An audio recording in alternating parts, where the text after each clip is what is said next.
A todos los presentes, les damos la bienvenida al segundo día del curso Depósitos de Relaves, Estudios Básicos y Diseño, organizado por la empresa Andes y el grupo estudiantil YouGroup FIC Uni. Durante este curso, los especialistas de Andes explicarán acerca de los aspectos relevantes relacionados al desarrollo de los estudios requeridos en proyectos de depósitos de relaves, que permitirán luego llevar a cabo el diseño de los mismos. El día de hoy tocaremos el tema Investigaciones Geotécnicas y Canteras, a cargo del ingeniero Waldo Guayanca, gerente de Geotecnia en Andes, Perú. Waldo Guayanca es ingeniero civil con estudios de maestría en Ingeniería Geotécnica. Cuenta con más de 10 años de experiencia en diseño geotécnico de obras civiles y mineras. Ha programado y desarrollado investigaciones geotécnicas para el diseño de estructuras mineras, tales como presas de tierra, plantas de procesos, chancadoras, accesos, depósitos de relaves, depósito de desmonte, de lixiviación, botaderos. Su experiencia también incluye la ejecución de ensayos de campo y laboratorio. Asimismo, ha liderado y participado en estudios geotécnicos, análisis de estabilidad de taludes, análisis de infiltraciones, potencial de licuación, elaboración de modelos numéricos y diseño con geosintéticos. También cuenta con experiencia en revisiones de seguridad en presas de tierra y relave bajo los estándares del Dam Safety Guidelines del Canadian Dam Association, más conocido como CDA. Damos inicio indicando a todos los participantes que las preguntas se dejarán en la sección de Q&A y se responderán al finalizar el respectivo bloque. Sin más preámbulos, damos la cordial bienvenida al ponente, ingeniero Waldo Guayanca, para que pueda compartir su pantalla. Muchas gracias, Diego, por la presentación y gracias al GeoGroup por la organización del taller. Y buenas tardes, buenas noches con toda la audiencia. Bien. Diego, ¿me puedes confirmar si se puede ver la pantalla, por favor? Sí, se aprecia, ingeniero.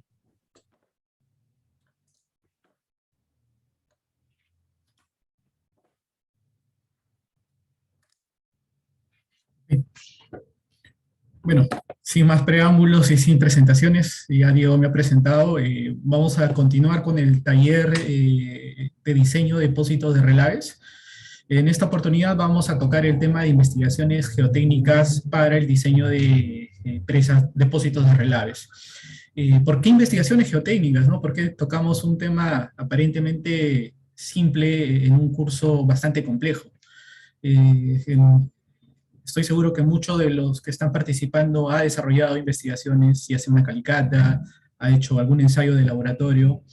Y pues bien, estos ensayos e investigaciones, por más simples que parezcan, tienen una importancia en el diseño de un depósito de relaves, ya que es la base de todo diseño y de todo análisis. Quería empezar la presentación compartiéndoles algunas imágenes de depósitos de relaves. Si bien es cierto que ya acá la obra está casi ejecutada o está operando a un cierto nivel de recrecimiento, previo a esto han habido muchos trabajos anteriores, ¿no? Como ingenierías de perfil, ingenierías de factibilidad, de prefactibilidad, factibilidad, ingenierías de detalle y operación. En cada etapa de un proyecto se desarrollan investigaciones geotécnicas. Por ejemplo, en una ingeniería de perfil, como vamos a ver más adelante, se requieren cierta cantidad de investigaciones mínimas, y en una ingeniería de detalle se requieren una gran cantidad de investigaciones. Ese es en un relave convencional. En un depósito de relaves filtrados también ocurre lo mismo, ¿no? Vamos a hacer los estudios geotécnicos para la cimentación, y como para el relave filtrado, en este caso para un depósito de relaves convencional, habría que hacer el estudio geotécnico para la cimentación, el relave y los materiales de préstamo. Es más, también a los geosintéticos, si es que el diseño incluye en estos materiales. ¿Cuál es la finalidad de un estudio geotécnico o de las investigaciones geotécnicas como tal? Tienen dos objetivos finales. Uno es la caracterización geológica, es decir, construir el perfil geológico geotécnico adecuado que representaría el modelo de la infraestructura a diseñar. En este ejemplo estamos viendo, por ejemplo, que en una sección se está representando la cimentación del depósito de relaves, que está constituido por suelos, diferentes suelos, y por un basamento rocoso. en el basamento rocoso o a través del suelo pueden haber variaciones de nivel de agua. Todos estos cambios y todas las propiedades se determinan a través de investigaciones y ensayos de laboratorio. Entonces, una de las finalidades, vuelvo a repetir, es la construcción del modelo, y, y el otro objetivo vendría a ser la determinación de los parámetros geotécnicos a través ya sea de las investigaciones de campo como los ensayos de laboratorio. ¿Bien? Lo mismo podemos hacer para un depósito de relaves filtrados, pero nos concentraríamos más en la cimentación y en las características del relave filtrado a un determinado contenido de humedad. ¿Ok? Empecemos ahora con las investigaciones geotécnicas de campo que comúnmente se realizan para el diseño de un depósito de relaves. Entonces, ¿cómo empieza la tarea? La tarea empieza con la planificación de los trabajos de campo. En la planificación de los trabajos de campo, nosotros vamos a determinar qué investigaciones realizar, dónde las vamos a realizar y qué tipo, y la cantidad. Posteriormente ya estos trabajos de campo están constituidos por mapeo, registro de calicatas, perforaciones, ensayos in situ como el SPT, el CPTU, los ensayos indirectos como refracción sísmica o todos los ensayos geofísicos, ¿no? Ahora, también incluimos acá el muestreo de relaves y el tema de la caracterización de los materiales de préstamo, es decir, de los estudios de canteras. Ok, empecemos entonces con la cimentación. ¿Qué es lo que debemos hacer en las cimentaciones? En la cimentación comúnmente empezamos con un estudio con la ejecución de las calicatas. Las calicatas las vamos a desarrollar de acuerdo a un plan de campo con el objetivo de caracterizar y también de determinar los niveles de cimentación por ejemplo, en este caso de un dique de relave, un dique del depósito de relaves. En estas calicatas se determinan, ¿no?, los diferentes materiales y estratos que se tienen. También las investigaciones nos permiten determinar, como ya les había indicado, las características de los materiales de préstamo. Acá en la imagen podemos ver una cantera de préstamo de relleno estructural y de una grava de drenaje. El objetivo en este caso es realizar ensayos, caracterizarlos y determinar una banda. Esa banda nosotros le denominamos usos, ¿no? Estos usos se usan durante la construcción y se controlan mediante los ensayos de campo en el CQA y con las especificaciones técnicas. La caracterización de relaves. ¿Cuál es el fin de la caracterización de relaves? Determinar ciertas propiedades en el relave, ¿no? Por ejemplo, en esta imagen podemos ver la variación de una propiedad del relave, en este caso es el contenido del sólido, que es el primer input con el que se inicia un diseño. Okay. Básicamente estoy empezando con algunos objetivos, me he adelantado un poco al desarrollo de la presentación. Como les había indicado, para iniciar los trabajos de campo necesitamos hacer un plan de trabajo de campo.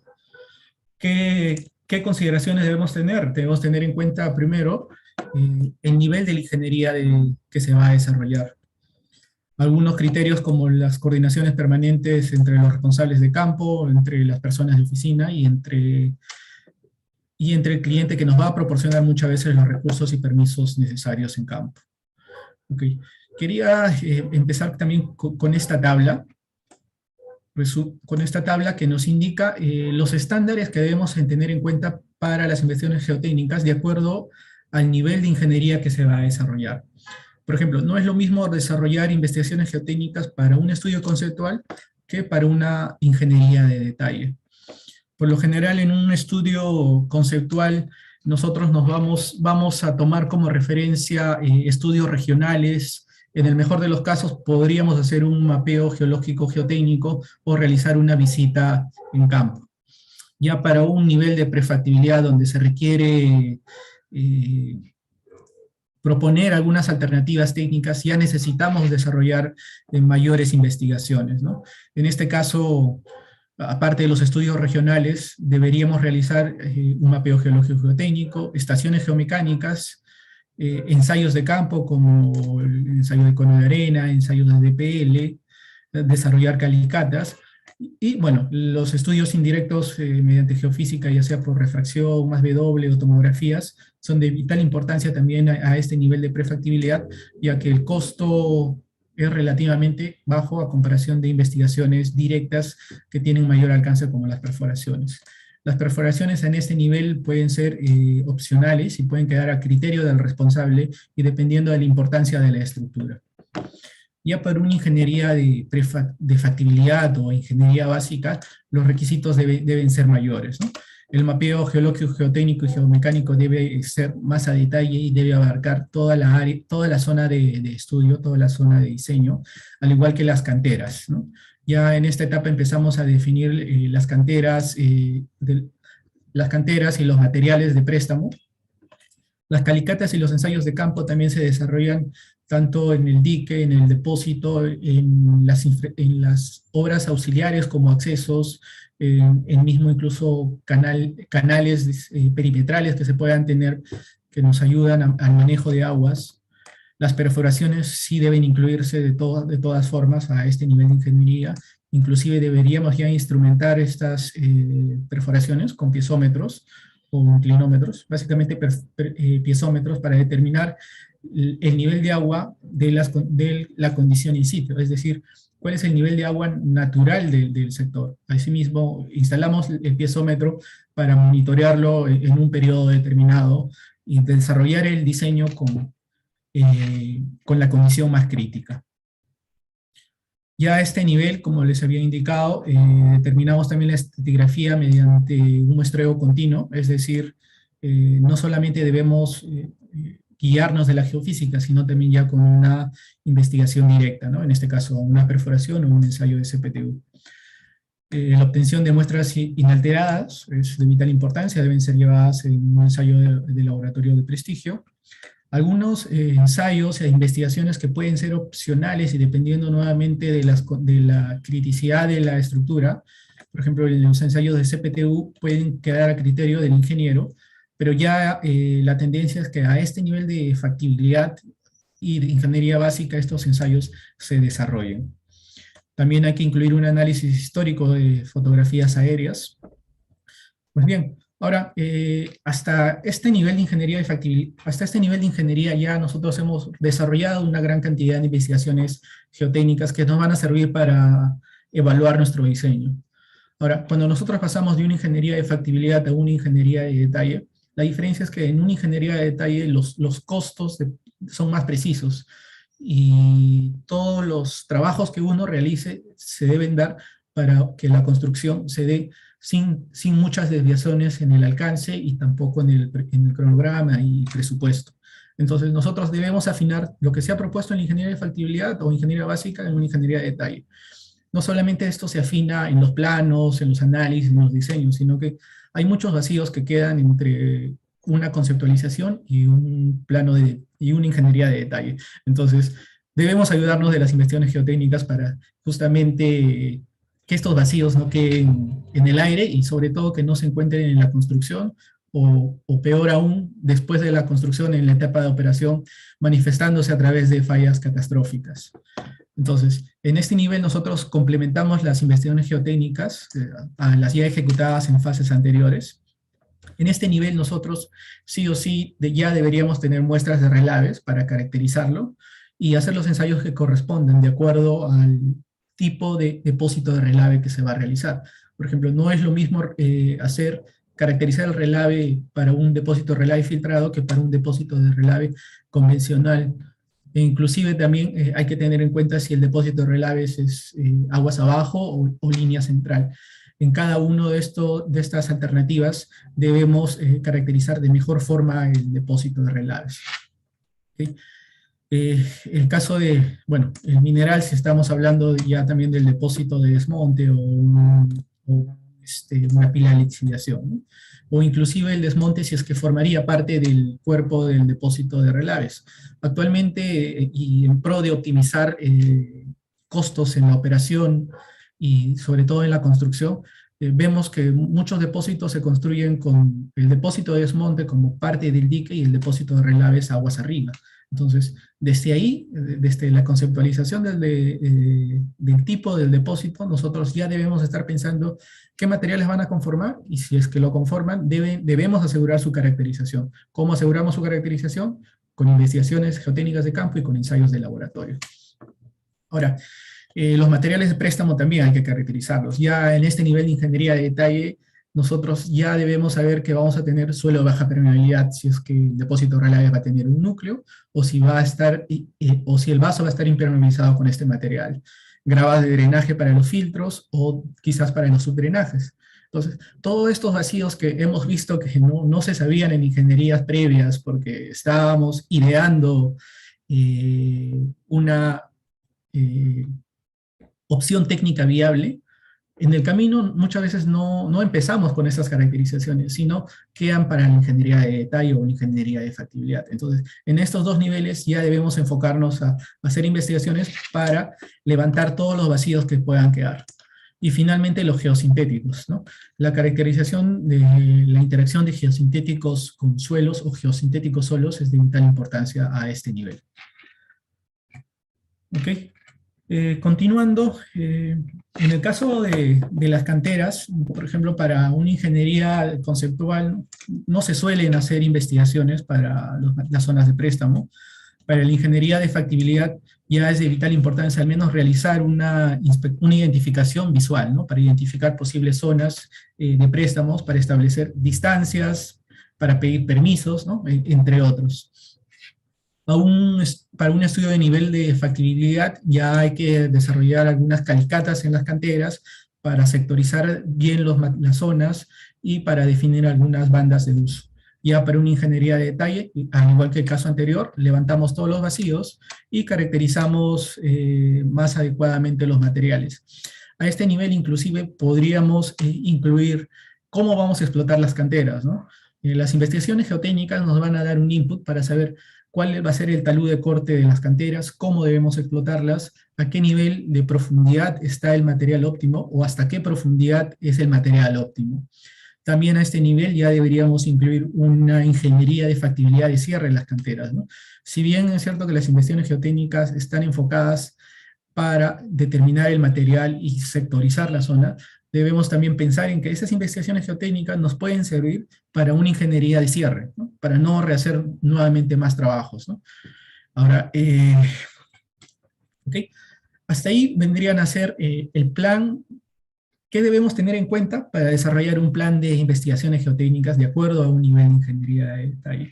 Ahora, estos estándares de niveles de investigaciones para niveles de ingeniería, lo que les estoy mostrando acá son estándares internos que nosotros como Andes hemos definido. Sin embargo, hay muchos clientes, muchas compañías mineras que tienen sus propios estándares, ¿no? Que manejan, por ejemplo, para una ingeniería de FEL 1, FEL 2 o FEL 3, desarrollar sí o sí un estudio, una investigación geotécnica con perforaciones, entre otros. Entonces, la idea de estos estándares que les estoy compartiendo ahora es que tengan en cuenta que lo que muestro acá son los mínimos necesarios de nuestro juicio de expertos. Pueden haber diferentes juicios de expertos o recomendaciones para otras guías. ¿Okay? Una vez que ya sabemos qué debemos hacer o cuánto debemos hacer de acuerdo a un nivel de ingeniería, vamos a proceder a detallar en qué consisten estas actividades. Por ejemplo, un mapeo geológico geotécnico consiste en identificar en sitio, en la zona, perdón, qué partes superficialmente son ocupadas por suelo y qué partes son ocupadas por basamento rocoso o afloramientos rocosos. Además, nos permiten identificar las unidades geológicas y geotécnicas por su origen. Por ejemplo, si un suelo es de origen coluvial, aluvial, si es residual, si es un suelo fluvioglacial o si es una morrena. De igual forma, el basamento rocoso, ¿no? Si es una roca sedimentaria o volcánica o si es metamórfica. Y también ya con el soporte del personal que va a campo, de un geólogo ya con experiencia, puede determinar qué tipo de roca es. Y si las condiciones de sitios, como se muestra acá, se podría hacer una estación geomecánica in situ. Esto nos ayuda a la caracterización geomecánica del material, es decir, poder determinar inclusive ya las resistencias a través de correlaciones del basamento. ¿Ok? El mapeo también, una vez una vez que nosotros ya hemos definido en qué zonas tenemos suelos, en qué zonas tenemos roca, qué zonas son accesibles, a qué zonas, por ejemplo, podemos entrar con una perforación o con un equipo de SCPTU, ya podríamos desarrollar investigaciones geotécnicas de forma directa, ¿no? Por ejemplo, si nosotros nos adelantaríamos y haríamos primero un mapeo, podríamos sectorizar bofedales de zonas saturadas, de zonas con bastante basamento rocoso, y ya en la siguiente campaña tenemos una idea de qué zonas puede acceder, por ejemplo, una perforación, un CPTU. Por ejemplo, si encontramos una zona con bastante saturación, va a ser muy complicado que entre un equipo de estos, ¿no? O que inclusive un equipo de, o que inclusive un ensayo sísmico no sea aplicable, ¿no? Por ejemplo, en el caso de refracción, si tenemos un bofeal, va a ser muy complicado obtener buenos resultados. En ese caso, ya podríamos pasar a una tomografía. Entonces, el mensaje es que con un adecuado mapeo nosotros podríamos ya proyectar qué investigaciones, qué tipo y qué cantidad. Okay. El mapeo también nos ayuda a levantar información existente, ¿no? Por ejemplo, si hay fuentes de agua cercanas, estas fuentes cercanas de agua es importante identificarlas por dos cosas. Nos puede servir para durante la construcción o nos puede traer problemas. Digo problemas porque si es, por ejemplo, un ojo de agua en el dique o cercano al dique o en el vaso, el diseño tiene que tener en cuenta la captación de esta fuente de agua. Entonces, esos levantamientos del mapeo son importantes, ¿no? Hay que tratar de cuantificar, si es que se puede cuantificar la cantidad de agua que fluye a través de esta fuente de agua, su ubicación y la variación en el tiempo. También el levantamiento de estructuras existentes, por ejemplo, en un lugar de emplazamiento de un depósito, ¿qué pasa si es que encontramos un reservorio ya de una comunidad, ¿no? O algún, no sé, algún campamento o alguna infraestructura existente? Es de vital importancia saber el tamaño, cuantificarla, dónde está, para tomar acción en el posterior diseño. Bueno, el mapeo también nos permite identificar de forma visual y superficial las posibles zonas de préstamo, ¿no? Si es que las condiciones lo permiten, como les había indicado, se podría realizar un mapeo, unas estaciones geomecánicas, y con el mapeo geodinámico podríamos establecer potenciales riesgos en la zona, como desprendimiento de rocas, potenciales zonas de deslizamiento. Okay. Acá, por ejemplo, les muestro un ejemplo.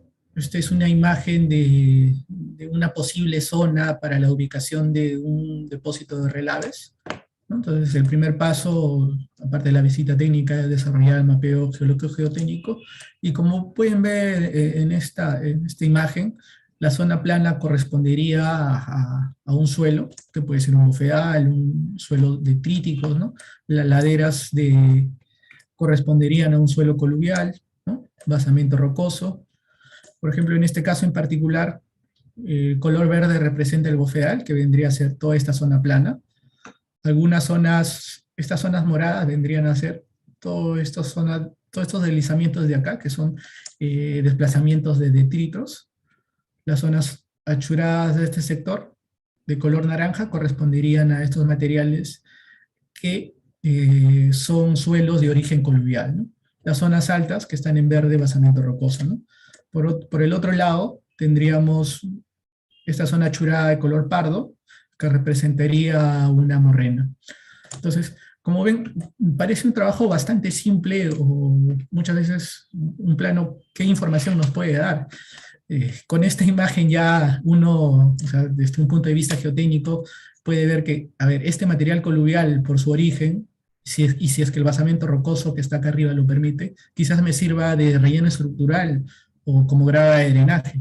Entonces, esas características, o esas necesidades, dependiendo de las características del basamento rocoso y del origen del suelo, ya los podríamos estar determinando, por ejemplo, con un simple mapeo, ¿no? Por ejemplo, las morrenas que se ubican acá en la otra ladera del depósito de relaves, nos dan un indicio de que este sector es un sector con potencial de canteras de relleno estructural o con potencial uso de suelo de baja permeabilidad, ¿no? Es decir, una arcilla, ¿no?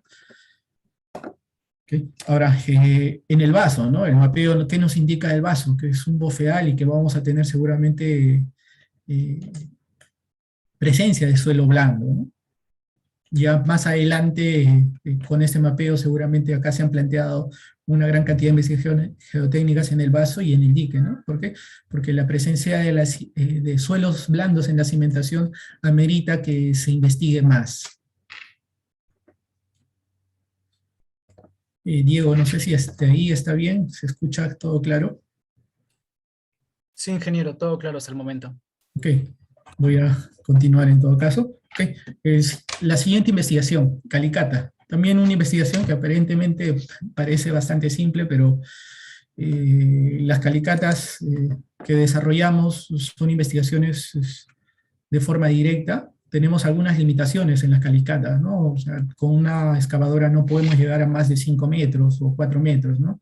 Y aparte también el equipo solamente puede acceder a ciertos sectores, ¿no? Zonas empinadas, ya por las limitaciones del equipo no podemos hacer investigaciones tan profundas, por lo que tenemos que ir a hacer excavaciones con personal. Desventajas de hacer excavaciones con personal es que solamente podemos llegar a 1,5 metros o 2 metros por seguridad. Antes recuerdo que el personal podía hacer hasta 5 o 4 metros sin medidas de seguridad. Actualmente sí se pueden hacer, se puede llegar incluso hasta 10, 15 metros, ya con intibaciones, bueno, son actividades de mayor riesgo, por lo tanto requieren una supervisión de seguridad más frecuente, ¿no? Y aparte el trabajo es más lento.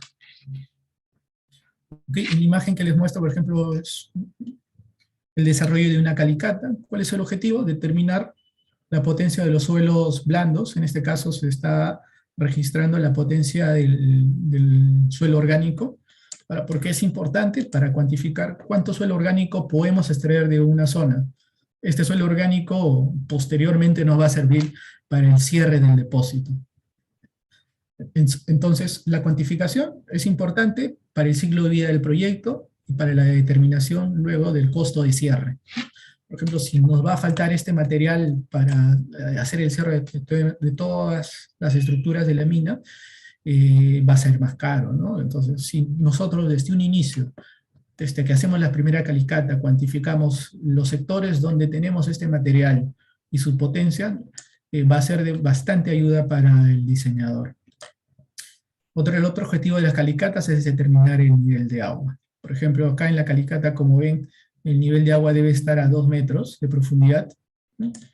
Ahora, no necesariamente necesitamos un piezómetro para determinar la calidad de agua, perdón, la profundidad del nivel de agua, ¿no? En este caso, con una calicata hemos tenido la suerte, y también, por no decir la mala suerte, de que el nivel de agua esté muy superficial, ¿no? En esa calicata, como ven, también hemos podido determinar el contacto del suelo residual con el basamento rocoso.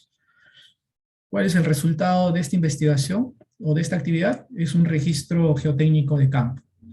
Como ven acá, es un logueo donde se describe el tipo de suelo encontrado, ciertas características, de acuerdo al procedimiento de descripción e identificación de suelos, recomendado por el ACTM 2488, si no me equivoco.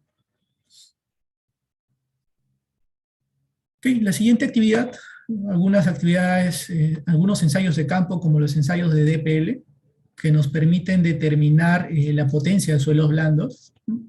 Básicamente ese sería su principal uso, ¿no? Es muy difícil obtener alguna correlación de resistencia con el número de golpes de ese material, por lo que básicamente su uso debería quedar restringido a la determinación de profundidades, ¿no? Y de forma aproximada, porque podemos coger una piedra o un bolón y nos puede dar resultados falsos. Los ensayos de densidad in situ, para poder saber la densidad de los materiales y posteriormente usar ese dato para nuestros ensayos de laboratorio e inclusive también para nuestros análisis geotécnicos. Este método que ven acá es el método con el cono de arena, que es una arena calibrada, y en el caso de que el material sea de mayor diámetro, ya podríamos usar un aro de una dimensión mayor, y usar ya sea un cono más grande o hacer el ensayo con reemplazo de agua, ¿no? Okay. Algunos ensayos en campo también, que les muestro acá, por ejemplo, el muestreo, muestras inalteradas de la cimentación. En este caso se está mostrando la cimentación, el muestreo de un suelo arcilloso de la cimentación.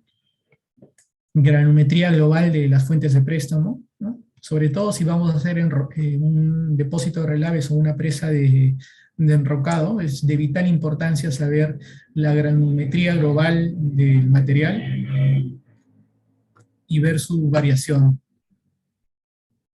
Como pueden ver en estas imágenes, se realizan en campo con mallas de las 3 pulgadas para arriba, ¿no?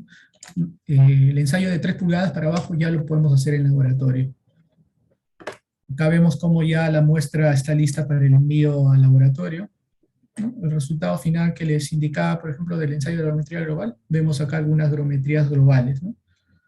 A ver, por ejemplo, acá se puede ver partículas de hasta 20 pulgadas, ¿no? Perdón, 8 pulgadas. ¿Sí? Ok, hasta ahí ya hemos tocado el tema de calicatas, algunos ensayos básicos, y ahora pasamos al tema de perforaciones. Las perforaciones nos permiten investigar de manera directa y conocer a profundidad las características del suelo y roca. Ahora, en las mismas perforaciones nosotros podemos aprovechar para obtener muestras inalteradas con el tubo Shelby. También podemos sacar testigos de roca. Ahora, cada uno de estos muestreos también tiene un procedimiento adecuado y es de vital importancia que el ingeniero en campo sepa estos procedimientos y también sepa a qué profundidad muestrear, ¿no? El target, por ejemplo, del tubo Shelby es captar aquellos suelos, caracterizar aquellos suelos blandos, o, perdón, obtener aquellas muestras de suelos blandos que sean críticos para el diseño. Igual el testigo de roca, ¿no? Los testigos de roca ya a profundidad nos van a permitir definir la calidad y la característica del basamento rocoso. Algunas pruebas que se pueden desarrollar en las perforaciones, los ensayos de CPTE, los ensayos CPTU, si es que se retira la perforación y se vuelve a ingresar la prueba de CPTU, las pruebas de permeabilidad y Lefranc. Estos 3 ensayos que les indico acá corresponderían para el tramo de suelo de la perforación. Ya para el tramo en roca,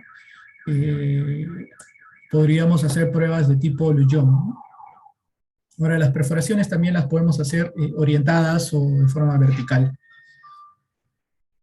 Algunos métodos comunes que se han empleado en la práctica son los HQ, el tubo simple o triple tubo. Sin embargo, ya dado los avances tecnológicos, estamos viendo que el uso de perforaciones sónicas es más común, ¿no? Para el desarrollo de proyectos, ya sea por la facilidad y también por tiempo de ejecución, ¿no? Sin embargo, la limitante que aún se tienen de las perforaciones sónicas es el costo, ¿no? Y la disponibilidad de los equipos. Son pocos los equipos que tenemos acá en Perú y son 1 o 2 empresas especializadas las que ejecutan estos servicios.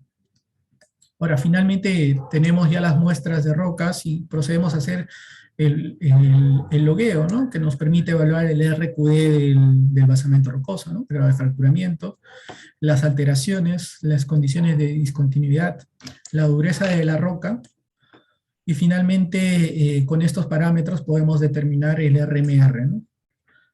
Es decir, la clasificación de Beniaski del basamento rocoso. Por otro lado, también podemos determinar la condición de agua subterránea, ¿no? En las mismas perforaciones instalamos un quesómetro, hacemos las mediciones con cierta frecuencia para ver la variabilidad de este nivel. Algunas imágenes de algunos proyectos que hemos visto, ¿no? De las perforaciones. El primer paso crítico de esta actividad es ubicar la perforación y generar la plataforma de trabajo, ¿no? O sea, cada actividad, por más simple que parezca, créanme que tiene sus pequeñas actividades predecesoras que no solamente dependen del consultor, ¿no? Sino también dependen de la empresa a cargo de las perforaciones, como también del cliente. La ubicación, el tipo de perforación, la orientación, sí son actividades del ingeniero de diseño que previamente se definen con la primera visita, con el mapeo y con diseño preliminar. Okay. Continuando, por ejemplo, acá en esta imagen se puede ver la obtención de un testigo, de un tramo de perforación. El resultado de toda esta actividad son cajas de logueo con las muestras obtenidas, ¿no? Ya acá, mientras se van obteniendo las muestras, se pueden hacer los registros geotécnicos y geológicos, o cuando las investigaciones se han desarrollado en campañas anteriores, podríamos hacer una campaña de relogueo, ¿no? El relogueo va a consistir en verificar si aquellos registros han tenido la calidad adecuada y si es que este registro ha seguido un procedimiento o una metodología, ¿no? Como la metodología propuesta por Wieniawski. Ok, finalmente se tiene un reporte del registro de campo. Como pueden ver acá, este es el logueo del suelo, donde podemos ver el tipo de suelo registrado, la cantidad de golpes del SPT, si es que hubieran, y posteriormente el registro del basamento rocoso con la metodología. En este caso se ha empleado Wieniawski del 89, ¿no? La ventaja del Wieniawski del 89 es que podemos usar el RMR casi de forma directa, pueden haber correcciones para la parametrización del material. Okay, ahora, las pruebas TSPT o penetración estándar, esta prueba las podemos ejecutar directamente en las perforaciones, o si no tenemos una perforación podemos usar con un trípode, y podemos usar la metodología del washboarding, por ejemplo, para realizar el perforado del barreno hasta llegar al tramo a realizar los golpes, ¿no? Ahora, lo bueno del SPT es que el SPT tiene una gran cantidad de correlaciones y es muy amplio, y su estudio en ingeniería geotécnico es bastante amplio, ¿no? Sin embargo, hay algunas limitaciones con el estudio de SPT. Si bien el nombre es ensayo de penetración estándar, la realidad es que no es un ensayo estándar, ¿no? Desde que empieza la persona a ejecutar el ensayo, ya no es estándar, ¿no? Porque cada uno tiene una forma, ¿no? Por eso hay muchas correcciones. Ahora, también están las correcciones por los tipos de tuberías que se empleen, el mismo mazo y la energía entregada por el mazo, ¿no? Finalmente, por ejemplo, acá se muestran varios factores de correcciones del SPT. Actualmente ya se está dejando de usar un poco el SPT y se está más masificando el uso del CPTU, ¿no? Es una forma directa, estandarizada, para obtener las características del suelo. Sin embargo, una limitación del CPTU es el costo, los equipos y también la cantidad de empresas disponibles en el medio que son capaces de ejecutar estas investigaciones. Okay, algunos ejemplos de interpretación del NDSPT que se obtiene de estos ensayos. Por ejemplo, suelos blandos corresponderían a un número de golpes de SPT menores a 4, ¿no? Suelos compactos ya de 10 a 30. Estos valores referenciales ya también nos permiten tener en campo una idea de cuán complejo puede ser la cimentación de un depósito de relaves. Por ejemplo, si ya en campo identificamos que estamos en este rango de 4 a 10 o inclusive a 30, y dependiendo de la naturaleza del suelo, podríamos inferir ciertas complicaciones como, por ejemplo, el comportamiento no drenado, si el suelo es una arcilla y si está saturado, o comportamientos susceptibles a licuación, en el caso en que estemos investigando sobre materiales arenosos o materiales limosos, o materiales de origen fluvio-glacial, que tienden a estar sueltos, por lo tanto tienden a estar, pueden tener número de golpes relativamente bajos, y por otro lado tienen la capacidad de retener agua. Entonces, esos valores también, desde que los vamos encontrando en campo, ya nos dan una idea de los problemas geotécnicos que podemos tener más adelante. Igual en suelos finos, la resistencia a la compresión no confinada de acuerdo al número de golpes de SPT. Ahora, como les había indicado, estos valores nos ayudan para determinar ciertos parámetros de los suelos a través de correlaciones, ¿no? Previa corrección por nivel de energía, por el tipo de equipos, entre otros. Ok. Ya hemos ejecutado las perforaciones.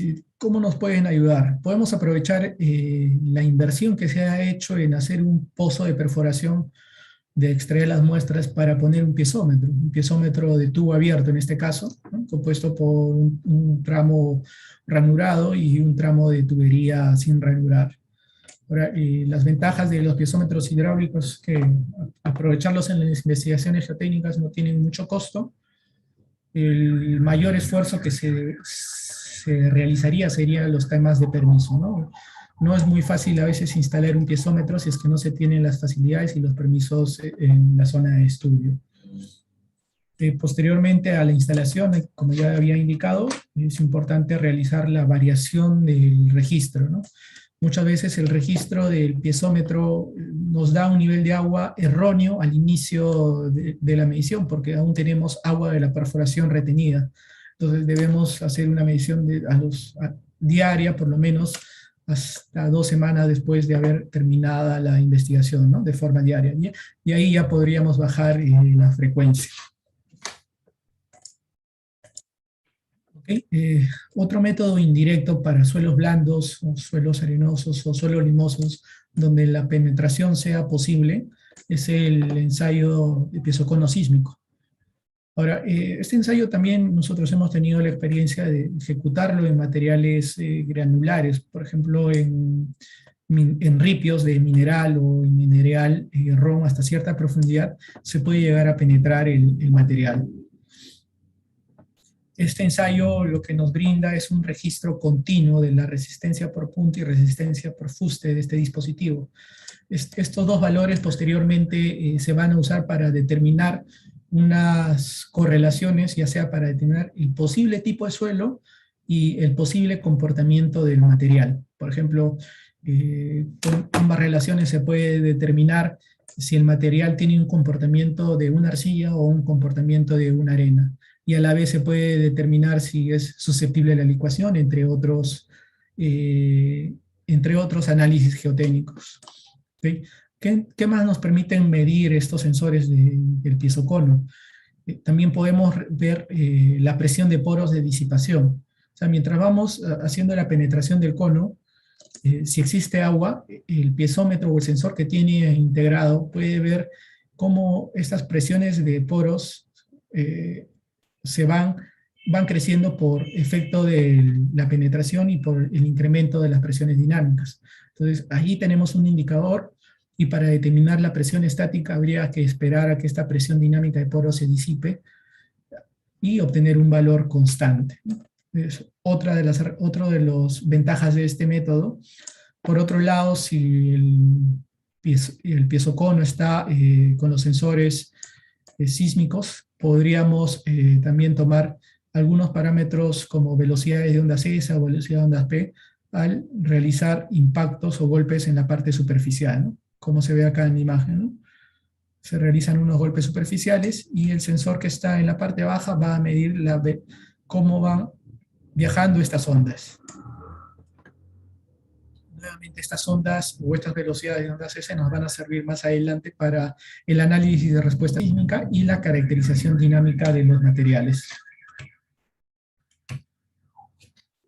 En la imagen que les muestro, pueden ver algunos resultados de las pruebas de piezocono, ¿no? Por ejemplo, acá se puede ver la resistencia por punta y acá se puede ver la resistencia por fuste. Los colores que ven acá representan al comportamiento del tipo de material. Por ejemplo, los colores verdes representarían que el material tiene un comportamiento más de una arena y el color amarillo de una arcilla, ¿no? Perdón, de un limo. Entonces, si bien este método no nos permite obtener muestras para hacer un ensayo de clasificación y determinar, oye, es una arena, es una arcilla, es una grava, estas medidas directas por punta y las relaciones que se toman con la resistencia por fuste y la presión de poros nos permiten determinar qué tipo de comportamiento puede tener el material. Arena, arcilla, un intermedio. Hay unos ábacos propuestos por Robertson, de acuerdo a estos dos valores, tres valores, perdón. Por punta, por fuste y presión de poros. Ok, hasta ahí hemos barrido las principales investigaciones directas. Ahora vamos a pasar a las investigaciones directas, a las investigaciones que podemos desarrollar con algunos equipos geofísicos, lo que nos permiten evaluar el suelo de forma indirecta, sin realizar impactos, ¿no? Son también, en algunos casos pueden resultar más económicos. Nos permiten interpretar el tipo de suelo de acuerdo a una zonificación sísmica, ¿no? Identifica la compacidad del suelo, nos permite obtener parámetros dinámicos, tales como la velocidad de ondas de corte S, la velocidad de ondas de corte P, ¿no? Y a través de las relaciones de elasticidad podemos determinar, por ejemplo, el módulo de corte, y el módulo elástico, ¿no? Siempre y cuando tengamos el módulo de Poisson, podemos asumirlo de la literatura. Muchas veces se hace o se comete el error de determinar el módulo de Poisson en función de la relación de Bs y B sub P, ¿no? Eso, por ejemplo, se puede tener directamente una relación, un módulo de Poisson con estas relaciones de una arena de un valor que no le correspondería. Entonces, a veces es más práctico usar un valor de la literatura que un módulo de Poisson obtenido de la correlación de ambas velocidades. Los estudios geofísicos también nos permiten tener vistas en 2D, ¿no? De secciones o de tramos en estudio. Y estos ensayos nos permiten complementar las investigaciones directas.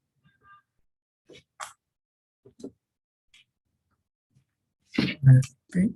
Les voy a mostrar ahora algunos ejemplos de algunos proyectos en donde hemos desarrollado tanto ensayos de refracción como ensayos de más W con el equipo con el que contamos, ¿no? El ensayo consiste en hacer un arreglo con los geófonos, realizar un golpe en una placa de acero. Entonces las ondas viajan por el suelo y son registradas por el geófono, por cada geófono. Luego esta variación de registro de ondas en el tiempo es procesada y se pueden determinar perfiles de variaciones de ondas P y variaciones de ondas S. Por ejemplo acá, en este ejemplo podemos ver cómo varían las ondas S en profundidad.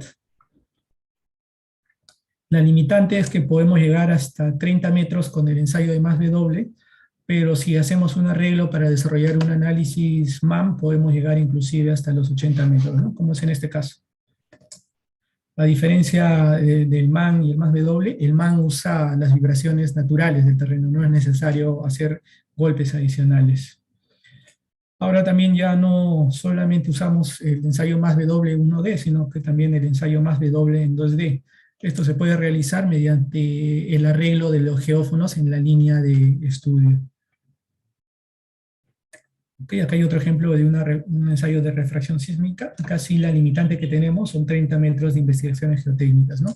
Esto va a depender también de la distribución de los geófonos y del tipo de equipo que se esté empleando. Okay. El otro tipo de ensayos geofísicos que podemos realizar para caracterizar para un estudio de un depósito relave son los ensayos eléctricos. En esta imagen podemos ver la evolución de los ensayos electricos, común el sondaje eléctrico vertical, donde podemos ver la variación de la conductividad hidráulica en un solo punto. Luego vienen los ensayos en 2D, donde conocemos la variación de la conductividad hidráulica en un perfil. Sin embargo, esto está limitado de acá por la distribución espacial de los geófonos, ¿no? Y bueno, actualmente ya nosotros estamos trabajando con los ensayos de tomografía eléctrica en 3D, que nos permiten visualizar la distribución de zonas saturadas, no solamente en una sección, ¿no? Sino en todo un campo de acción. Algunas aplicaciones, por ejemplo, en bofedales, nos permite cuantificar la potencia del bofedal y también su extensión. Les había indicado, por ejemplo, en el inicio de la presentación, que si bien el mapeo nos permite identificar de forma superficial, este ensayo de tomografía nos permitiría identificar cuál es la potencia de este bofedal, inclusive verificar su extensión en 2D, ¿no? Por ejemplo, acá pueden ver que hemos asumido que por debajo de una resistividad de 300 ohmios metro tendríamos materiales con potencial a estar saturados, por lo tanto podrían ser materiales correspondientes a bofedales o materiales orgánicos. Posteriormente esto lo verificamos con algunas perforaciones y las correlaciones eran muy cercanas. ¿Ok? Estos ensayos no solamente los podemos usar previo al diseño, sino también ya una vez que un depósito de relaves esté operando.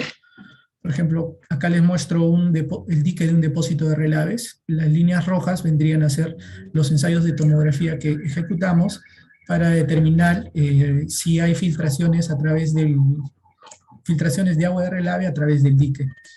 Y bueno, nosotros teníamos una suposición de que en este sector podría haber una filtración y el material podría estar saturado.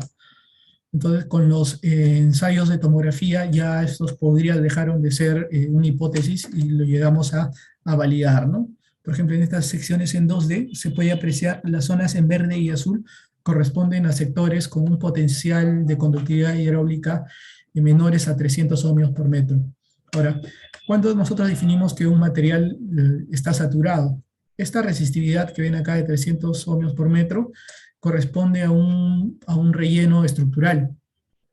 Ahora, esta conductividad hidráulica podría variar, ¿no? Por ejemplo, un mineral romo o un ripio con una conductividad hidráulica de 50 o 100 ohmios ya podría indicar que está saturado. Entonces, es importante también estudiar a qué nivel de conductividad hidráulica cierto tipo de material puede ser considerado como saturado o muy cercano a la saturación. O sea, es muy difícil establecer un parámetro de resistividad que nos indique la saturación del material. Va a depender de su origen y tipo. El mismo estudio en 2D se realizó en el mismo dique, pero ya empleando el método de 3D, y también se confirmó que este sector, donde se tenía la hipótesis de posibles filtraciones, se verificaron que efectivamente habían filtraciones y que el material estaba saturado, ¿no? Ok. Hasta aquí hemos visto una serie de investigaciones geotécnicas que nos van a llegar a cumplir nuestro objetivo que hemos definido al inicio, ¿no? Caracterizar los materiales y construir los modelos geológicos geotécnicos. Pero también nos permiten determinar cuánto material debemos remover de un dique o de un depósito de relaves. En este ejemplo, muestro toda la extensión de un depósito de relaves. El dique vendría a ser esto de acá, dique aguas abajo, en la zona aguas arriba. Como ven en este plano se está distribuyendo cuánto material debemos retirar, ¿no? No solo en el dique, también en el vaso y también en esta pocita de su drenaje. Entonces, el objetivo también es darnos un input para el diseño de las investigaciones, para el diseño del mismo depósito de relaves, ¿no? Okay. Los colores nos indican una variación de las profundidades del material a remover antes de la construcción y disposición de relave. Por ejemplo, acá ya una vez ejecutadas las investigaciones geotécnicas, este es el caso de un dique de depósito de relaves, ¿no?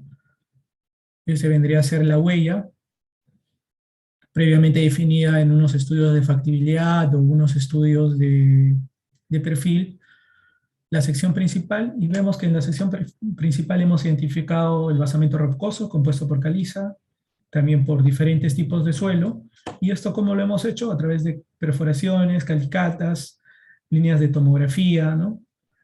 Ensayos más W, instalación de piezómetros para determinar el nivel de agua, estaciones geomecánicas en el afloramiento rocoso que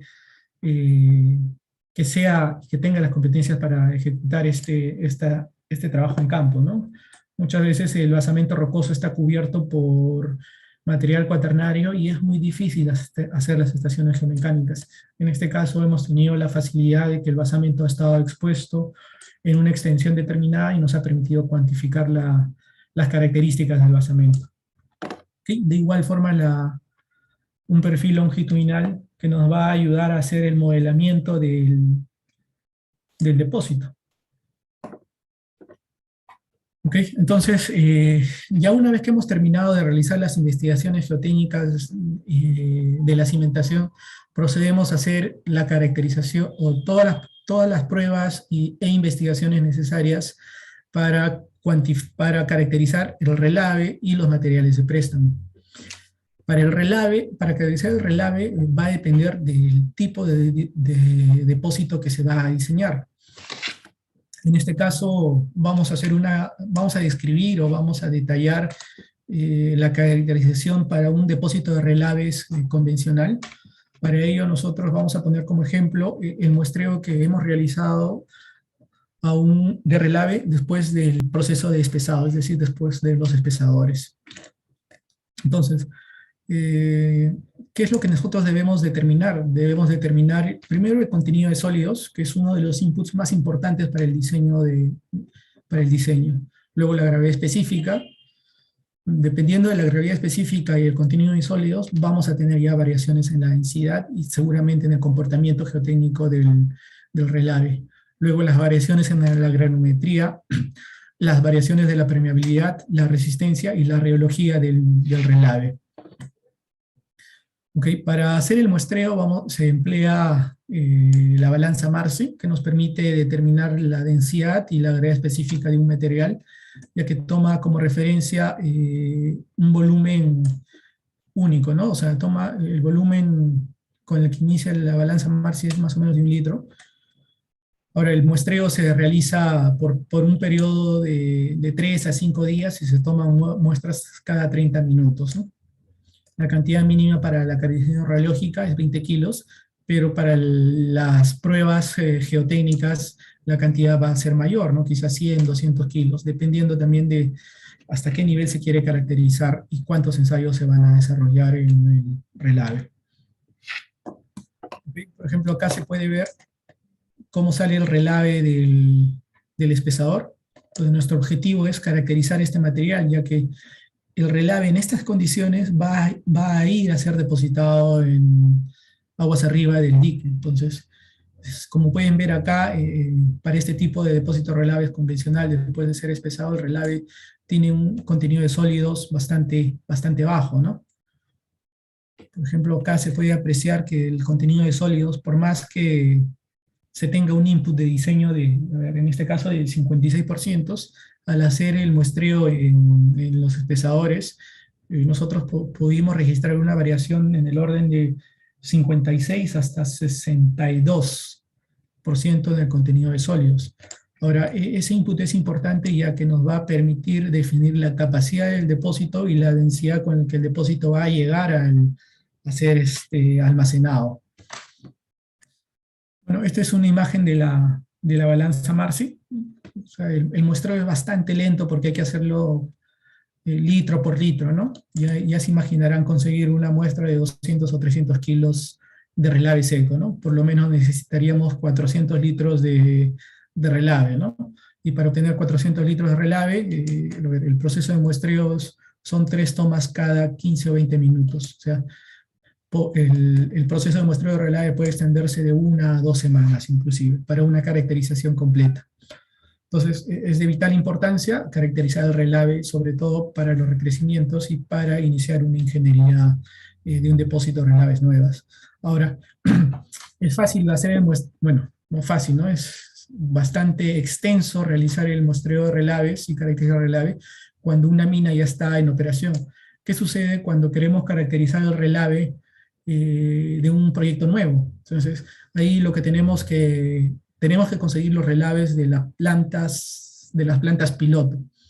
Y luego, cuando vaya creciendo el proyecto, cuando se hagan nuevos recrecimientos y cuando ya se tenga produciendo el relave en planta, se tiene que hacer este trabajo y comparar con los parámetros que se han asumido al inicio de la ingeniería. Muchas veces no se hace esto porque se asume que los relaves van a mantener las propiedades, pero no es así, ¿no? Nosotros obtenemos el relave es un residuo de todo el proceso de obtención del mineral, y esto viene de un tajo, ¿no? Entonces en el tajo tenemos una gran variedad de formaciones geológicas. Entonces el muestreo de relaves tiene que ser, y la caracterización de relaves tiene que ser un proceso periódico. ¿Okay? Ahora ya hemos caracterizado el relave, procedemos al estudio de canteras. El estudio de canteras nos permite evaluar el material a utilizar en la construcción. Por ejemplo, podemos usar suelo de baja permeabilidad si es que el depósito de relaves requiere un núcleo impermeable, grava de drenaje para los filtros y para los subdrenajes, material de sobrerevestimiento en caso que el material requiera alguna protección, agregado para concreto, por ejemplo, para los vertederos o para los canales. El estudio geotécnico también debe incluir la caracterización de los agregados. El enrocado, en caso de que el depósito de relaves se forme con un dique de enrocados, o en caso de que el depósito de relaves use el mismo desmonte de mina como material de préstamo. Rellenos de préstamo como materiales, como el relleno estructural, ¿no? Para esto sí hay que identificar canteras para los permisos correspondientes. Al inicio de la presentación vimos cómo el mapeo geológico geotécnico nos puede ayudar para la identificación de canteras, ¿no? En esta imagen satelital les estoy mostrando posibles, potenciales zonas de canteras que se identificaron no solo con el mapeo geológico geotécnico y con la visita de nuestro geólogo, sino también con ayuda de las imágenes satelitales, ¿no? Que hoy en día las tenemos con mayor precisión y con mayor frecuencia. Algunos ejemplos de los materiales de préstamo: relleno estructural, que generalmente se usa para relleno común y también para la conformación del dique principal; gravas para los filtros; el suelo de baja permeabilidad para los núcleos que se usan para impermeabilizar o para alguna cobertura impermeable; enrocado en caso del dique sea un material de enrocado. ¿Ok? Entonces, hasta acá hemos terminado toda la campaña de campo, ya sea para caracterizar la cimentación, los materiales de préstamo, el relave, y bueno, también ya acá vendrías, de acuerdo al diseño, solicitar a algún proveedor o escoger un proveedor de acuerdo a nuestros requerimientos para obtener muestras de geosintéticos y también estos geosintéticos ensayarlos en laboratorio, ¿no? Voy a mostrar algunos ensayos estándares y algunos ensayos especiales que comúnmente se realizan en la práctica del diseño del depósito de relaves. No son todos, así que esta parte seguramente va a ser un poco más breve. Ensayos estándares, la clasificación, con los límites de Attenberg. El ensayo de la volumetría y los límites de Attenberg nos van a permitir determinar la clasificación del suelo, ¿no? Esta clasificación de suelo, si bien es un ensayo estándar, nos permite ya tener un panorama del comportamiento que van a tener ya sea los materiales de préstamo o los materiales in situ, ¿no? O sea, ya los geotécnicos van a saber, por ejemplo, si su material de cantera para relleno estructural, el laboratorio indica que es un CL o tiende a ser un SC o está en ese rango, seguramente ya lo van a descartar, ¿no? Entonces, no van a tener que esperar a tener los ensayos completos o todos los diseños para hacer el cambio de canteras, ¿no? El cambio de canteras hay que realizarlo en campo o cuando se tengan los primeros ensayos de clasificación. Gravedad específica es un punto clave para la caracterización del relave. Los ensayos de Proctor para los materiales de préstamo. Hay un ensayo que no necesariamente está normado por la ACTM, que es el ensayo de decantación de muestras de relave. El ensayo de decantación de muestras de relave nos permite saber cuál es la densidad inmediatamente después que tiene el relave, después de haber sido dispuesta. Es decir, el relave cuando sale del espesador, hablando de un depósito de relaves convencional, sale con un contenido de sólidos bastante bajo. Pero una vez que llega al depósito de relaves, el relave empieza a sedimentarse. Es un proceso que ocurre en minutos o inclusive un par de horas, ¿no? Entonces, el objetivo de este ensayo es determinar qué fracción del relave espesado se asienta y qué porcentaje se tiene en la parte superior de agua. Finalmente, lo que nos da el ensayo de decantación es una densidad. La densidad del relave después de la decantación, proceso de la disposición.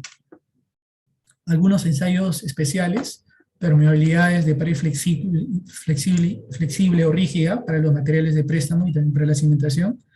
Ensayos de corte triaxial para los ensayos de cimentación y también para algunos materiales de préstamo. Ensayos triaxiales cíclicos, columna resonante y corte torsional, ensayos de corte directo. El ensayo de consolidación unidimensional es clave para, si en caso tengamos materiales blandos en la cimentación. Un ensayo que no se hace muy frecuente, pero es importante para la caracterización del relave, es el ensayo de consolidación unidimensional inducida por infiltración. Este ensayo de consolidación, más adelante lo voy a detallar, pero adelanto que nos permite cuantificar la capacidad que tiene el relave de asentarse en el tiempo por peso propio y la variación de su permeabilidad también por el peso propio. Los ensayos de viscosidad y fluidez que nos van a permitir caracterizar el relave, y esto forma parte o es un input del modelo riológico que se usa en un análisis de rotura, por ejemplo, ¿no?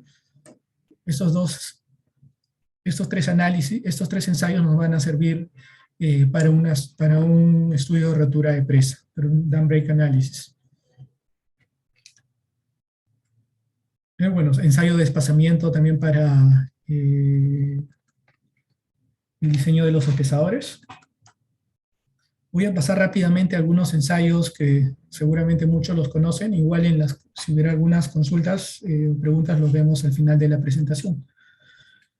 El ensayo triaxial que disponemos en nuestro laboratorio geotécnico de Andes puede llegar ejecutar hasta especímenes de 6 pulgadas de diámetro, perdón, lo que nos permitiría caracterizar o ensayar incluso partículas de hasta 1 pulgada, es decir, ensayos en materiales tipo GC, GP, ¿no? O sea, materiales gravosos tranquilamente pueden ser ensayados en celdas de este diámetro. Ahora, es importante realizar ensayos triaxiales tipo CU, U y CD en el relave, ya que estos ensayos nos van a permitir evaluar el comportamiento del relave ante diferentes condiciones, ¿no? Ya sea en una condición drenada, no drenada, ¿no? Ver si los materiales tienen un comportamiento dilatante o un comportamiento comprensivo. Estos son algunos resultados triaxiales. Por ejemplo, bueno, acá les muestro los resultados de un ensayo triaxial CD a un material de préstamo que se iba a usar para un relleno estructural. Se conformaría un futuro dique, ¿no? Como ven acá, la resistencia es bastante alta. Este ensayo no nos permite obtener el comportamiento dilatante del material, ¿no? Porque no lo correspondería, no estamos ensayando un material que va a servir como material de préstamo, ¿no? Que va a estar siempre en una condición compactada y va a estar en una condición drenada, ¿no? Sin embargo, si vamos a ensayar o caracterizar una cimentación blanda o el relave, ahí sí vale la pena hacer un ensayo CU. El ensayo de columna resonante y el ensayo de corte torsional.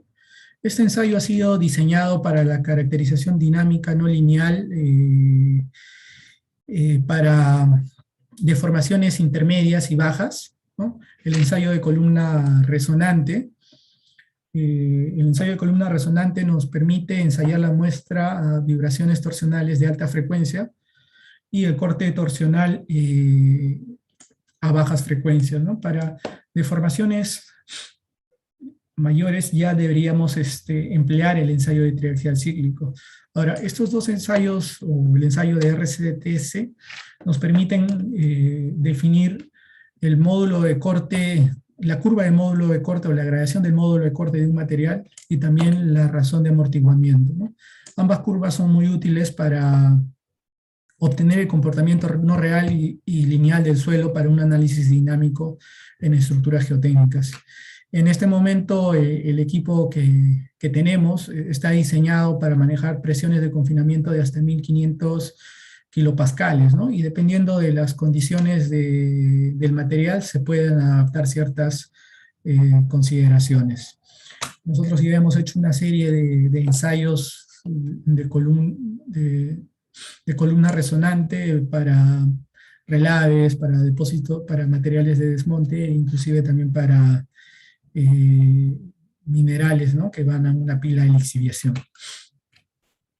El corte directo a gran escala, siempre y cuando el depósito de relave se disponga sobre una superficie totalmente impermeabilizada, ¿no? Por ejemplo, hay depósitos de relaves que se impermeabilizan con suelo de baja permeabilidad y luego con geomembrana.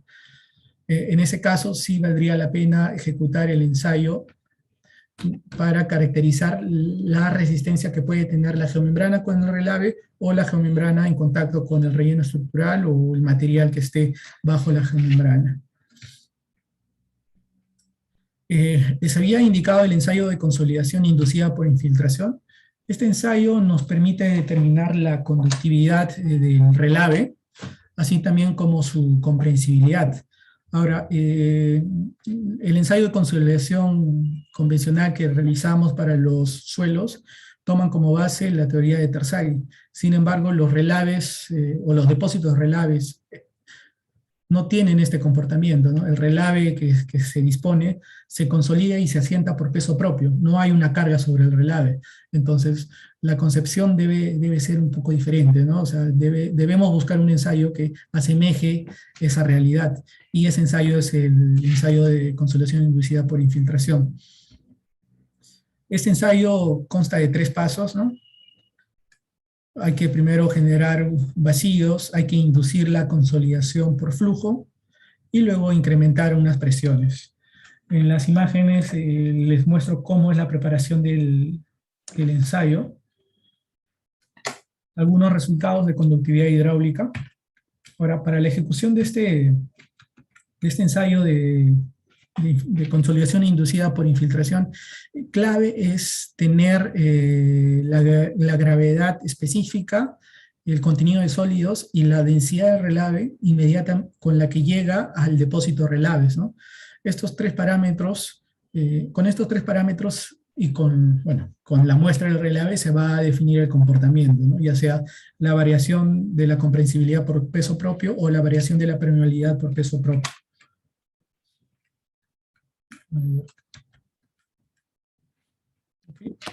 Por ejemplo, en esta imagen se puede ver diferentes muestras de relave, cómo varía la granulometría de una sola muestra. O sea, estas 3 o 4 o 5 muestras que les estoy mostrando acá corresponden a una toma de un solo relave. Okay. Otro de los ensayos que también habíamos mencionado es el ensayo del Flume Test y el SLAM. El ensayo de Flume Test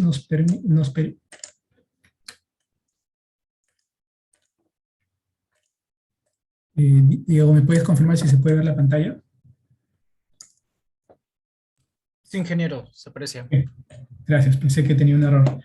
Okay, el ensayo de Flume Test nos va a permitir determinar la pendiente de disposición del relave. Okay, la pendiente de disposición de relave va a depender básicamente del método de disposición y de las características del relave. Por lo general, nosotros tenemos pendientes de disposición de relave entre de 0.5 a 2% del relave, ¿no? Cuando el relave está sumergido, tiene otra pendiente, generalmente es mayor, puede ser 2 o 3 veces mayor. Entonces, muchas veces cuando partimos un diseño geotécnico no sabemos qué pendiente de disposición va a tener el relave, ¿no? Por lo general a veces se asume de 0.5, 1, pero si tenemos la cantidad de muestras de relave y ya estamos a un nivel de ingeniería, podríamos estimar esa pendiente de relave. Okay, el ensayo de rheología que nos permite saber el yield estrés y ciertas propiedades de relave a un contenido de sólidos, ¿no? Ahora, el yield estrés, como ya les había indicado anteriormente, y la viscosidad nos va a servir para el análisis de rotura de presa y también para el diseño de las tuberías de conducción de relave. Algunos ejemplos del ensayo, donde se muestra la variación del yield estrés con la variación del contenido de sólidos. A mayor contenido de sólidos, tenemos mayor resistencia de fluencia, ¿no? Y eso se explica por sentido común, ¿no? Mientras más agua tenga el relave, menos resistencia y menos viscosidad va a tener. Por el contrario, mientras menos agua va a tener mayor resistencia. ¿Ok? En esta gráfica que ya les había adelantado, son algunos resultados de la caracterización geotécnica que tenemos del relave. En la primera imagen podemos ver la variación granulométrica del relave. En esta imagen podemos ver la variación del diel estrés con el contenido de sólidos, ¿no? Ahora, el input principal que nosotros vamos a emplear para la estimación del análisis de consolidación de relaves vendrían a ser la variación del esfuerzo de la relación de vacíos del relave con el esfuerzo vertical. ¿Se acuerdan que hay una curva de consolidación de Terzaghi que viene más o menos así, de esta forma? Bueno, en el caso de relaves por peso propio también tiene una forma similar, pero no tiene esa caída, ¿no? Casi es una línea recta. Bueno, si hablamos en una escala logarítmica. De igual forma podemos obtener la variación de la permeabilidad o conductividad hidráulica por la variación de la relación de vacíos. Ahora, la relación de vacíos va a estar relacionada a un esfuerzo vertical. Entonces, ambos ensayos, ¿qué nos van a permitir? Nos van a permitir, mi relave a superficie tiene una densidad de 0,9 y una conductividad hidráulica de 10 a la menos 5 centímetros por segundo. Pero ¿qué pasa a 50, 100 metros, no? A esa profundidad el relave tiene otras características. Ya el relave se ha consolidado por peso propio y en el tiempo también va variando sus propiedades. Entonces, estos ensayos nos permiten cuantificar y proyectar esas propiedades. Ok, finalmente el propósito de las investigaciones geotécnicas, ya tendríamos el modelo construido y eso ya nos permitiría verificar el diseño propuesto, ¿no? Por ejemplo, acá estamos viendo un análisis de esfuerzo de formación para determinar los asentamientos en el depósito de relaves. O el análisis de infiltración, ¿no? Cómo sería el flujo a través del cuerpo de relaves y en el vaso del depósito. O cómo sería su estabilidad física. Estos detalles de los análisis geotécnicos de esfuerzo de formación, de infiltración o de estabilidad por equilibrio límite no se podrían llevar a cabo si no realizamos una caracterización adecuada, ¿no? Necesitamos un buen input, tanto de campo como de laboratorio. Entonces, el jueves que continúe el curso seguramente van a ver más a detalle ya estos análisis, pero teniendo como base la caracterización y las investigaciones. Ok, para resumir un poco la presentación, habíamos hablado del mapeo geológico geotécnico, que es el primer input, ¿no? Las calicatas nos permiten caracterizar de manera superficial in situ y obtener muestras alteradas e inalteradas. Las perforaciones nos permiten una caracterización a profundidad. Podemos obtener muestras, sin embargo, las muestras son limitadas, están disturbadas por el agua de perforación, a menos que obtengamos muestras de un ensayo SPT. Los ensayos in situ nos contribuyen a la caracterización real del material, ¿no? No se olviden del SCPTU, ¿no? O sea, nos permiten un registro continuo de las características del material. En cambio, el SPT nos permite una caracterización discontinua, ¿no? Porque hay que hacer el hincado, hacer los golpes, sacar el material, perforar y nuevamente hacer los golpes, ¿no? Esa es la diferencia del SPT y el ensayo CPTU. Y por otro lado, que el CPTU es bastante estandarizado y el SPT, por más que su nombre diga Standard Penetration Test, es un ensayo que tiene bastante variabilidad desde la persona que lo realiza hasta los equipos que se emplean. Geofísica es un tipo de investigación indirecta. Hemos hablado hoy de dos tipos. La sísmica, que nos permite caracterizar de forma dinámica y también ver ciertas variaciones estratigráficas en las cimentaciones o en un material.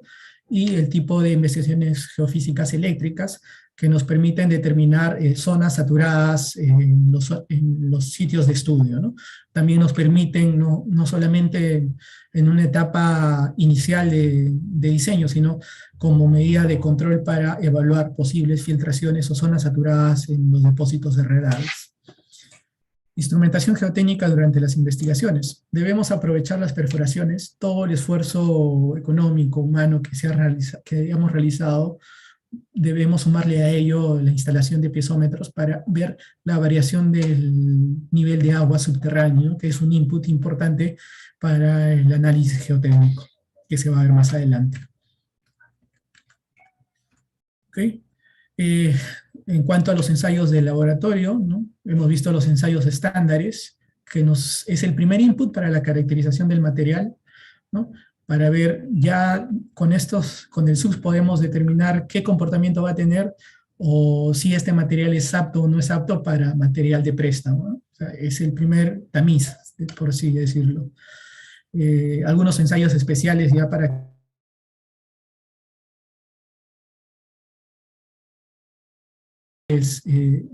triaxiales por corte, ensayos triaxiales cíclicos, el ensayo de columna resonante.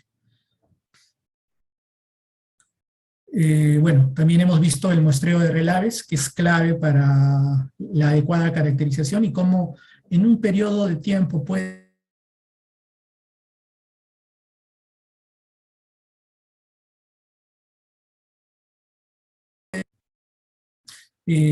okay. Ese sería el resumen de la presentación. Y antes de terminar,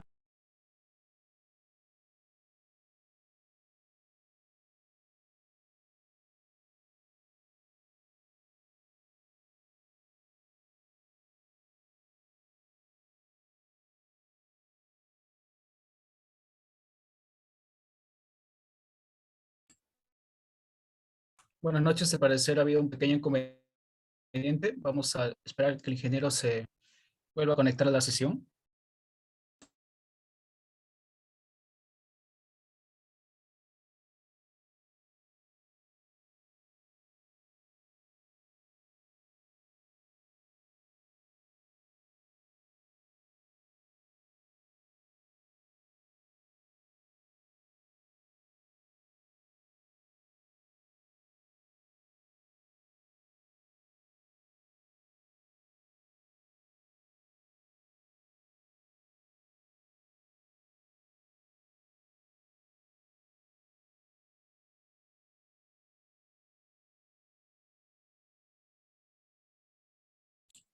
El ingeniero se va a conectar en la brevedad posible.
Hasta que regrese el ingeniero para hacerles acordar que si tienen alguna consulta lo pueden hacer a través del botón de preguntas y respuestas, que serán respondidas cuando el ingeniero se conecte a la sesión.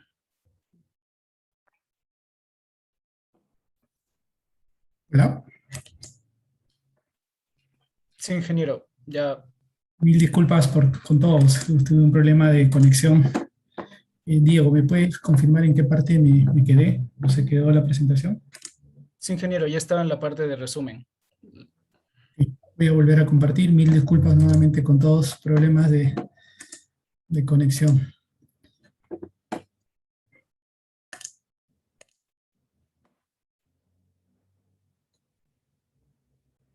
Ok, continuando, estábamos viendo el tema de resumen de las investigaciones de campo. También estábamos viendo el resumen de laboratorio. Mm, se indicaba que los ensayos estándares son clave, son el primer input y el primer tamiz que debemos ver antes de continuar con los ensayos especiales. La caracterización de los relaves es crítica, ya que el proceso de producción, el proceso en una mina es continua y variable en el tiempo. Entonces, no solamente debemos hacer una sola caracterización de relave, sino de forma periódica. Para culminar con la presentación, he preparado un checklist que quizás a muchos les ayude una vez que ya han culminado o estén en proceso de investigaciones geotécnicas o estén elaborando el plan. El checklist consiste, por ejemplo, se recopiló, se revisó la información de los ascendentes en la documentación de los datos disponibles y relevantes. O sea, ese es el primer checklist que debemos realizar. Se visitó el sitio, se revisó las condiciones en campo que pueden ser relevantes para la caracterización en sitio. Se desarrolló y ejecutó un programa de caracterización del sitio que proporciona información para respaldar el diseño de la presa. Se revisaron los estudios y datos de caracterización en sitios anteriores y se actualizó la caracterización geotécnica del sitio de la presa, sobre todo en una ingeniería de detalle, ¿no? Hay que hacer este último checklist. Finalmente, luego, se realizó un informe de evaluación para incluir todos los datos y cuando corresponde interpretaciones revisadas de los datos, es decir, si nosotros como diseñadores partimos ya de un estudio geotécnico o investigaciones realizadas en campañas anteriores, hay que validar eso. Entonces, el checklist que les muestro acá les ayudaría bastante a los ingenieros de diseño, ¿no?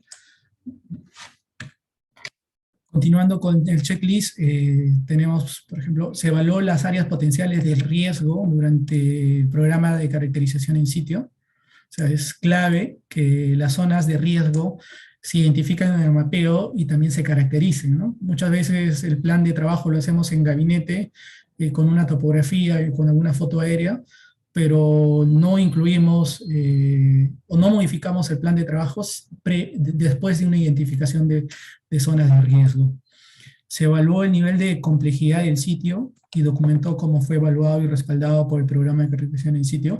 Muchas veces sí, se ejecutan las inversiones geotécnicas, pero no se llega a usar un estándar de compilado, no se documenta todo lo ejecutado, ¿no? Cuando me refiero a documentar, hay que documentar el reporte diario, el reporte de cada investigación y reportar adecuadamente con un estándar los resultados del laboratorio.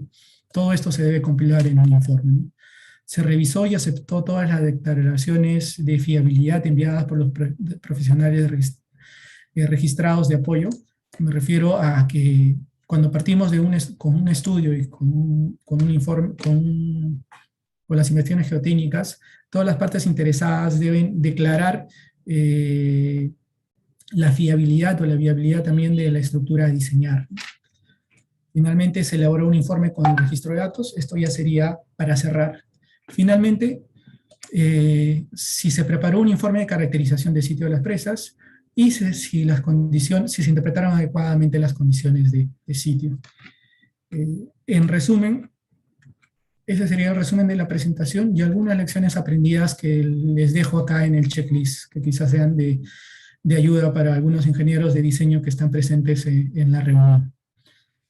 Si tuvieran algunas consultas, bienvenidos a responderlas. Creo que acá en el chat tengo algunas consultas. Si me permiten leerlas. Sí, ingeniero. Bueno, muchas gracias por la excelente presentación, muy didáctica y será bastante útil para todos los asistentes. Bueno, ahora vamos a pasar con la ronda de preguntas. La primera pregunta es de John Santamaría y pregunta, para el vaso y la presa, ¿dónde sería mejor la fundación? ¿En suelos o en rocas? Perdón, para el vaso. Para el vaso y la presa. Ok, lo ideal es tener un material competente, ¿no? O sea, si es que tenemos basamento rocoso y no está fracturado, sería, eh, bueno, no tendríamos problemas geotécnicos, ¿no? Y solamente habría que cuidar bien si el basamento rocoso no está fracturado.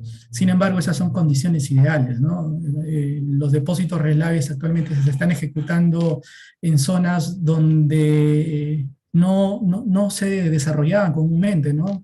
Por ejemplo, hay unidades mineras cuyo mineral ya se vuelve atractivo, pero las condiciones geológicas y geográficas son muy accidentadas, ¿no? Son muy complejas.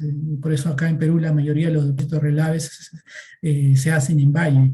Y como están en un valle, ¿qué es lo que tenemos en el valle, no? Si el valle es un valle glacial, vamos a tener morrenas o vamos a tener depósitos de detritos. Y estos depósitos de detritos como material fluvioglacial son materiales sueltos, ¿no? Si tenemos un valle en forma de V que es generado por algún riachuelo o alguna quebrada, posiblemente no tengamos tantas complicaciones, pero sí vamos a tener complicaciones en construcción. Entonces, decir qué tipo de suelo es mejor sería utópico decir quiero siempre tener las mejores condiciones, pero bueno, en la realidad hemos visto que los diseños cada vez se complican más, ¿no? Cada vez son más mayores retos que se tienen en ingeniería geotécnica. Gracias, ingeniero. La siguiente pregunta es de César Melgarejo. Pregunta si es que nos puede comentar un poco acerca de las guías o manuales para definir la cantidad y tipos de investigaciones geotécnicas. Ok, es una muy buena pregunta. A ver, seguramente muchos de acá y los peruanos que están viendo conocen la norma, la E050 o la E0, la CE010 de pavimentos, ¿no? La primera de suelos y la segunda de pavimentos. En estas guías nos indican, oye, hazte 3 calicatas por hectárea, tres calicatas como mínimo por cada 4.000 metros cuadrados o una calicata cada 500 metros, ¿no? Esos son para proyectos pequeños, para infraestructura general, que es la normativa peruana. Sin embargo, para investigaciones geotécnicas a nivel de diseño de infraestructura minera, resulta un poco más complejo, ¿no? Y esto ya depende del criterio de cada uno, de cada profesional. Y dentro de Andes nosotros hemos establecido ciertos ratios, ¿no? Por ejemplo, y también va a depender del nivel de ingeniería. Yo les había compartido, les había mostrado un cuadro de estándares de niveles de ingeniería. Voy a volver. Acá, por ejemplo, pueden visualizar que a un nivel de ingeniería conceptual no voy a hacer perforaciones, ¿no? No voy a hacer, quizás haga un par de calicatas o haga un mapeo. Igual para una ingeniería de prefactibilidad o factibilidad o ingeniería de detalle. O sea, la cantidad varía del tipo de estructura, de la complejidad de la estructura y del nivel de la ingeniería de detalle. También les compartí un checklist al final. Este checklist viene como recomendación de una guía de caracterización geotécnica que lo he tomado como referencia de la British Columbia. O sea, no hay una recomendación para decirte una cantidad mínima, ¿no? Es bastante criterio, emplear las buenas prácticas y sobre todo no dejar vacíos de caracterización, ¿no? O sea, por ejemplo, varias fallas catastróficas que hemos tenido en depósitos relaves se han dado por justamente dejar vacíos, ¿no? No se han investigado en zonas de los depósitos, de los diques que supuestamente no eran críticos, pero bueno, al final terminándolo siendo, ¿no? Entonces, más que una guía, yo sugeriría desarrollar una ingeniería con los diferentes pasos, ¿no? Una ingeniería de factibilidad, prefactibilidad, ingeniería de factibilidad e ingeniería de detalle, ¿no? Seguir estos pasos nos va a permitir identificar esos vacíos, ¿no? Y realizar las investigaciones geotécnicas complementando cada nivel, ¿no? Ya cuando lleguemos a una ingeniería de detalle, debemos llegar con todos los vacíos cubiertos. Gracias, ingeniero. Otra consulta es, ¿en qué condiciones se debe considerar ejecutar perforaciones inclinadas? Okay. Las perforaciones inclinadas comúnmente los vemos para el diseño de los tajos, ¿no? Para definir las familias de las orientaciones de las juntas. Ahora, por ejemplo, si nosotros queremos diseñar el corte de un talud del basamento rocoso, ahí, por ejemplo, podríamos hacer una perforación orientada.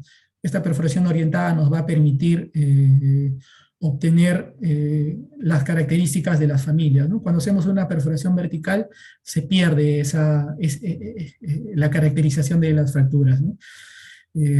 La desventaja de la perforación orientada es que ya no podríamos hacer pruebas de CPT, pero bueno, a veces por accesibilidad tenemos que hacer orientadas, inclusive a veces también se hacen horizontales.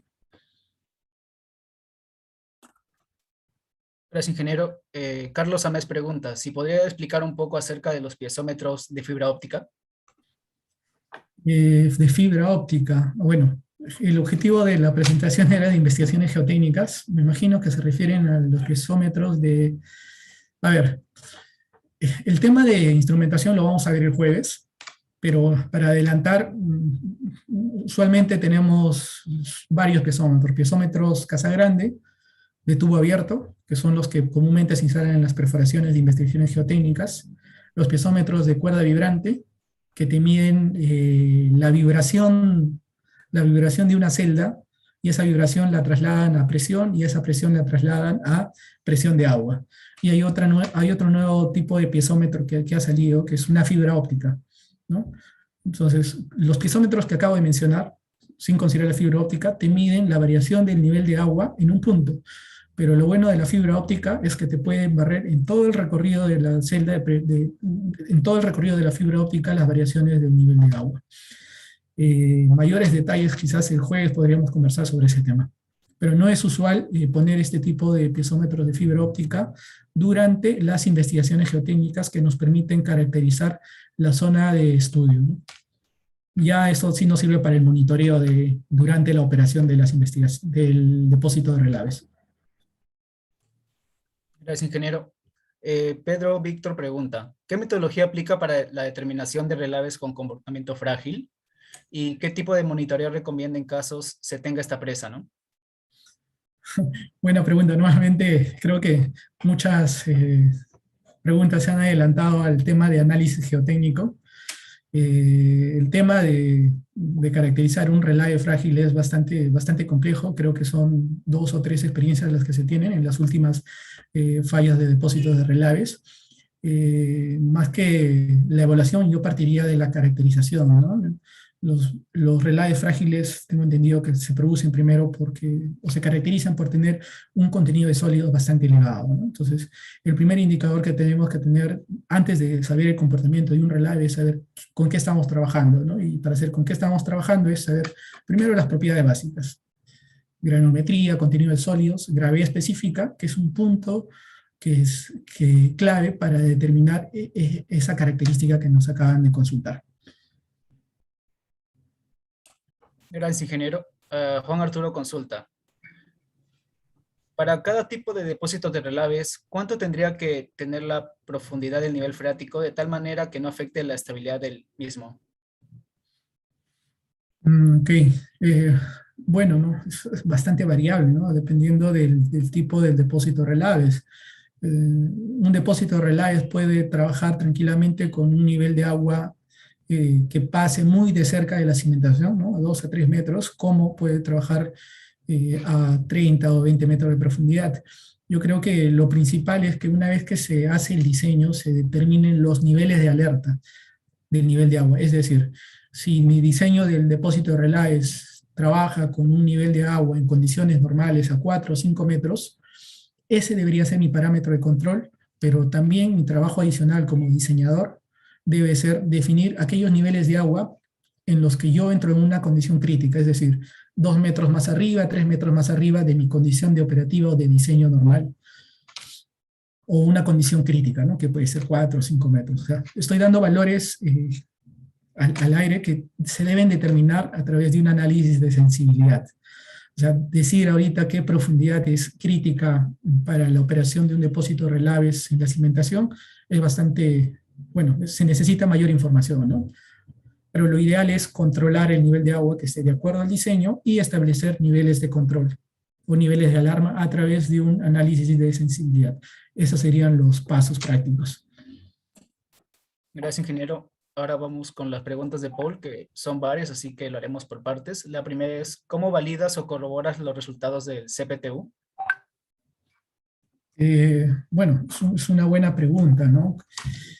A ver, nosotros hemos tenido algunas experiencias de hacer SCPTUs en relaves ya depositados, un poco complejo inclusive ingresar el equipo. También hemos tenido experiencias haciendo CPTUs en ripios de mineral.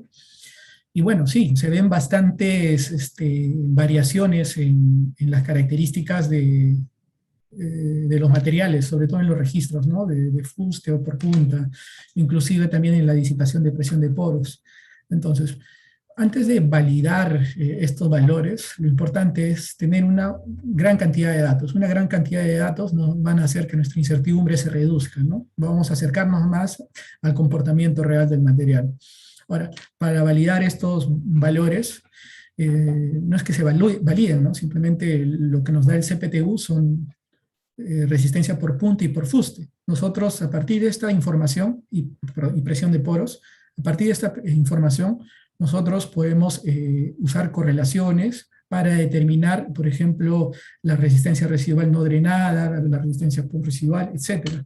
Entonces, creo yo que la verificación sería con verificación de ensayos de laboratorio para validar aquellos parámetros con los que hemos obtenido, aquellos parámetros con los que hemos correlacionado los datos del CPTU. Por ejemplo, si de una serie de CPTU nosotros obtenemos una resistencia residual no drenada para un análisis de posismo de 0.1, ok, eso se ha obtenido de una serie de ensayos de CPTU en campo, ¿no? De una gran variación, considerando ciertas desviaciones estándares, definiendo un grado de incertidumbre, etcétera, ¿no? ¿Cómo validamos ese valor? Ya sería con pruebas de laboratorio, ¿no? A través de un ensayo de triaxial cíclico o un ensayo de corte cíclico que nos permitan definir la resistencia residual no drenada. O sea, más que verificar los valores del CPTU, sería verificar aquellas propiedades que hemos obtenido de los valores del CPTU. Yo creo que esa sería una respuesta un poquito más orientada a lo que están buscando en la pregunta.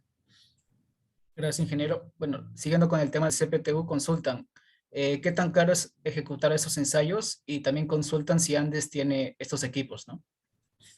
Bueno, los ensayos de CPTU son dos empresas, creo, las que están disponibles acá en Perú. Más que caros, yo creo que el problema es la disponibilidad de los equipos acá, ¿no? Sí son relativamente caros, ¿no? El costo es por metros, no tengo a la mano. Nosotros, Andes, somos una empresa que nos dedicamos al diseño y a la consultoría, y bueno, nuestro soporte de laboratorio geotécnico, pero ensayos de CPTU no los tenemos. Sí, ingeniero. Y la última con respecto a este tema es, ¿cuáles son las principales dificultades que se podrían tener cuando se ejecuta el CPTU en campo? Bueno, las principales dificultades que podríamos tener, uno es accesibilidad, ¿no? El equipo de CPTU es un equipo que viene con unas cadenas que son de plástico, ¿no? O sea, no pueden circular por su propia voluntad, tienen que ser transportadas por una cama baja, ¿no? Entonces, estas camas bajas son grandes y acceder estos equipos a mina es bastante complicado. Y más aún es complicado ensayar con este equipo en un depósito de relaves que esté saturado, por ejemplo, ¿no? Hay riesgo de que el equipo se quede atrapado, ¿no? Las otras dificultades que tenemos y es una vez que que la sonda ingresa, podemos encontrar una bolonería o un bloque, ¿no? Entonces ahí la prueba podría terminar, sin embargo ya actualmente los equipos de CPTU vienen con una perforación, perforan ese tramo con bolonería y siguen con la prueba de CPTU. Bueno, siempre y cuando tengamos en todo el equipo el tema de la perforación, podríamos continuar. Otra dificultad es también la profundidad, ¿no? Si nosotros queremos llegar a una profundidad mayor a 30 metros, necesitamos tener una sobrecarga mayor, es decir, que el equipo que está arriba tiene que pesar más y tiene que tener una capacidad de empuje mayor. Entonces, esa capacidad de empuje mayor es bastante limitada actualmente en el mercado, ¿no? Y bueno, finalmente, otra limitación que yo he observado es el tiempo. Muchas veces nosotros queremos registrar la presión de poros en un punto. Sin embargo, al ser esta investigación con un cono y se va hincando, se generan presiones dinámicas. Entonces, para registrar la presión estática tenemos que esperar un buen tiempo, ¿no? Para que se disipe toda esa presión de poros. Entonces, ahí hay otra limitante en tiempo, ¿no? Entonces, eh, más tiempo, las empresas de CPTU nos cobran más, ¿no? Así que hay que hacer un adecuado plan de trabajo para ver qué específicamente puntos de disipación de presión de poros necesitamos registrar, ¿no? Gracias, ingeniero. Quedó bastante claro, creo que el tema del CPTU. Bueno, ahora Vanessa Vega pregunta acerca de las perforaciones, ¿no? Consultan cómo se llevan a cabo las perforaciones diamantinas, donde se encuentra suelo granular con finos, como un GM o un GC, para recuperar la mayor cantidad de muestras. ¿Y qué recomendación daría para realizar estas investigaciones con perforaciones diamantinas? Sí, eso es una buena pregunta. A ver, nosotros estábamos desarrollando hace poco un proyecto en donde teníamos ese problema. Necesitábamos obtener la mayor cantidad de muestras de un suelo granular de forma inalterada. O sea, ya una perforación diamantina no nos permite hacer eso porque pone agua, destruye el material y el avance es lento encima. Y aparte las muestras se caen en la recuperación. Yo creo que una solución sería emplear una perforación sónica, ¿no? Sin, de otra forma, las muestras van a estar inalteradas y de todas formas se va a perder finos. Esa sería la solución viable, técnica, pero económicamente es más, cuesta más, ¿no? A nivel, con una perforación diamantina quizás lo que se podría hacer, pero igual se van a tener pérdidas de finos y se va a alterar el material, es hacer la perforación más despacio y en seco, ¿no? Gracias, ingeniero. La siguiente pregunta es de Ronald Cuadros y consulta si es que hay algún ensayo que detecta las filtraciones en las presas. Como hemos visto, lo que se podría emplear es un ensayo de tomografía en 3D para poder ver las zonas saturadas del dique o de cualquier estructura, ¿no? Eso nos permitiría definir algunos indicios de por dónde deben estar las filtraciones. Voy a nuevamente pasar esa presentación para que lo puedan ver.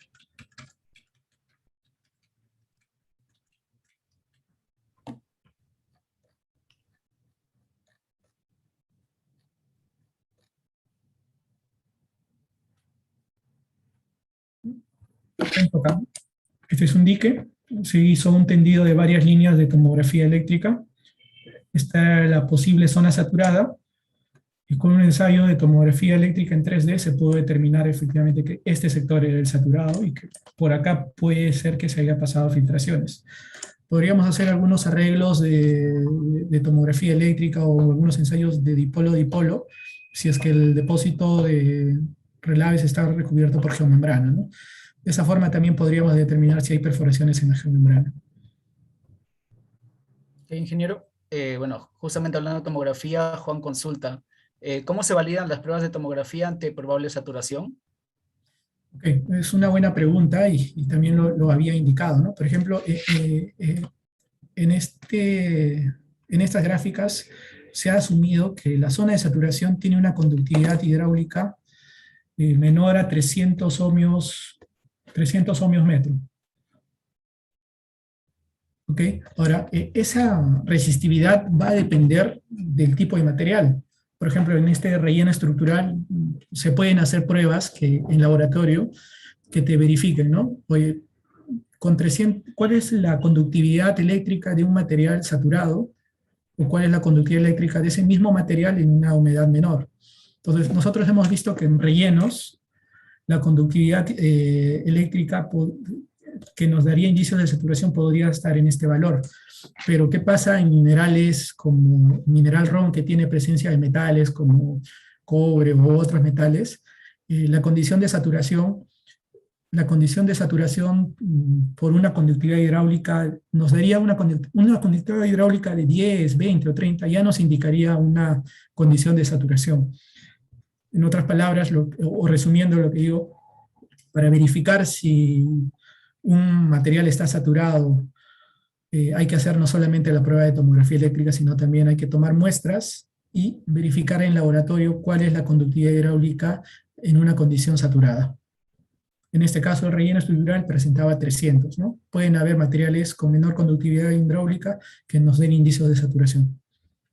Gracias, ingeniero. La siguiente pregunta es de Víctor Franz y consulta, ¿qué grado de consolidación como mínimo se debe considerar para que un relave pueda ser considerado como posible material estructural? Diego, disculpa, ¿me puedes repetir la pregunta?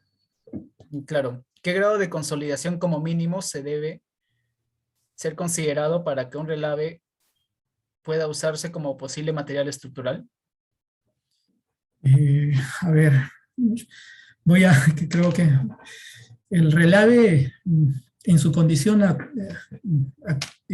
como sale de planta no puede ser usado como material estructural. Sin embargo, el relave filtrado, que ha pasado por un proceso de espesamiento y de filtrado, sí podría ser usado en una condición estructural, siempre y cuando el relave, por ejemplo, hablemos de un relave CL o ML que tenga un contenido de humedad de 10, 12%, y este grado de humedad sea menor al óptimo contenido de humedad, si esa condición se cumple, sí podría ser usado, por ejemplo, como la parte estructural, ¿no? Siempre y cuando hablamos de un depósito de relave filtrado, por si acaso, ¿no? O sea, va a depender de las condiciones, pero tal como sale el relave filtrado de planta o de espesado, no puede usarse como material estructural. Tiene que tener un contenido de humedad menor al óptimo, que se obtiene de productos, ¿no? Bueno, la siguiente consulta es de Paul y consulta, ¿cuánto es necesario hacer también ensayos geoquímicos como parte de los ensayos geotécnicos de laboratorio en suelo o roca? Sí, buena pregunta y muchas gracias. Voy a agregar esos ensayos a la presentación. Se hacen, siempre se deben hacer, no los he incluido en esta presentación, pero por ejemplo en los ensayos químicos comúnmente, y varios seguramente conocen, los hacemos para caracterizar el ataque químico a las estructuras, ¿no? En este caso, podríamos dividir en 3 tipos de estudios geoquímicos. Uno para ver el ataque de la cimentación al concreto, que son los ensayos estándares, contenido de cloruros, sales solubles totales, ¿no? Sulfatos, entre otros. Y otro segundo grupo, perdón, este primer grupo habría que hacer los materiales de préstamo, relleno estructural y la cimentación. Otro segundo grupo podríamos hablar de ensayos tipo ABA o de ensayos de ABA cinéticos que se hacen al mineral y al relave. Por ejemplo, podríamos hacer estos ensayos químicos al relave para saber si el relave es generador de drenaje ácido. Si el relave es generador de drenaje ácido, nosotros no podríamos disponer el relave directamente al medio ambiente. Tendríamos que hacer un depósito de relaves como el que estamos mostrando en esta imagen, ¿no? Debería estar revestido por geomembrana. ¿Por qué? Porque el relave tiene características químicas contaminantes, entonces debe estar revestido. Hay otro tercer grupo de ensayos químicos, geoquímicos, que podríamos hacer en los materiales de préstamo, pero ya en condiciones especiales. Nosotros hemos tenido experiencia en algunas canteras, que eran canteras de un origen geológico particular, que tenían la presencia de yeso bastante cuestionable, ¿no? Se podría decir. Pero que, bueno, muchas veces, si nosotros hacemos la caracterización geotécnica, mecánica y física como tal, no podríamos saber su comportamiento químico a lo largo del tiempo. Entonces, materiales de préstamo que tengan presencia de otros materiales como yeso, sulfatos u otros materiales deben ser estudiados a profundidad, sobre todo para ver su comportamiento a lo largo del tiempo, ¿no? Por ejemplo, materiales que tengan estos materiales, si están o forman parte de una grava de drenaje o de un filtro, pueden tener problemas a largo plazo. Muchas gracias, ingeniero. La siguiente consulta es de Uy, más Julián consultas. Guerrero y consulta. ¿En qué casos es necesario y cuál es la finalidad de realizar ensayos triaxiales cíclicos en depósitos de relaves? Ok, buena pregunta también. Los ensayos triaxiales cíclicos los deberíamos realizar en aquellos materiales que son susceptibles a la evacuación y que forman parte o están estructuralmente en línea al depósito de relaves. Por ejemplo, si nosotros tenemos la cimentación del relave compuesta por un material susceptible a la licuación como una arena, ¿no? Que puede ser, no sé, una arena producto de un movimiento fluvioglacial, ya deberíamos tener indicios de que ese material tenemos indicios de que el material es susceptible a la licuación, por lo tanto ya debemos estar pensando en un ensayo triaxial cíclico. O también al relave, si el relave forma parte de la estructura. Por ejemplo, si estamos hablando de un relave filtrado, si el relave filtrado hay sectores donde se van a saturar, deberíamos hacer ensayos en esa condición. O si el relave forma parte del dique, ¿no? O sea, ayer en la capacitación de Javier vimos que uno de los tipos de depósitos de relave es el relave cicloneado. Entonces, el relave cicloneado que forman la parte estructural, las arenas, deben también ser ensayados caracterizados con estos ensayos, ¿no? Porque son susceptibles a la licuación. Gracias, ingeniero. Bueno, por el tema del tiempo vamos a escoger unas últimas preguntas. Jorge Faustino consulta. Para el recrecimiento de presas de relaves filtrados, ¿se realizan los mismos procedimientos de estudios de la investigación inicial? Eh, sí, yo creo que podríamos considerar los mismos. También hay que complementar, porque, a ver, las investigaciones geotécnicas que se han primero definido para el primer diseño han sido conceptualizadas y teniendo en cuenta una capacidad y una altura inicial, ¿no? Si nosotros vamos a hacer o vamos a ampliar el depósito, ya sea de relave filtrado o relave convencional, hacer una ampliación del dicle o hacer una ampliación del vaso, uno, debemos complementar aquellas nuevas zonas de desarrollo. Y dos, debemos caracterizar a mayor profundidad las zonas sobre las cuales vamos a crecer. Por ejemplo, si hemos hecho, no sé, el estudio, tenemos un depósito de relave de 30 metros y hemos hecho en la primera etapa investigaciones de 20 metros y nosotros pensamos ampliar a, no sé, a 80 metros, a 90 metros el dique, ahí tenemos que nuevamente hacer perforaciones en la cimentación a mayor profundidad, porque nuestra capacidad de carga se incrementa, ¿no? Y no sabemos cómo va a comportarse o qué tipo de materiales vamos a tener a profundidad. Ok, bueno, eso sería todo por el día de hoy. Muchas gracias, ingeniero, por su excelente exposición. Sé que ha sido de provecho para todos los ponentes y asimismo para hacerles recordar a los presentes de que el día de mañana vamos a seguir con el curso tocando los temas de hidrología y balance de agua a cargo de los ingenieros Carlos Iparraguirre y Talia Ordinola. Y continuando, vamos a tocar el tema de modelamiento de rotura de presas a cargo del ingeniero Miguel Guamán y Joel Guanchi. La hora va a ser la misma que se está manejando a las 18 horas GTM 5. Y bueno, muchas gracias a todos los asistentes por su participación y reiterar el agradecimiento al ingeniero por su presentación el día de hoy. Muchas gracias.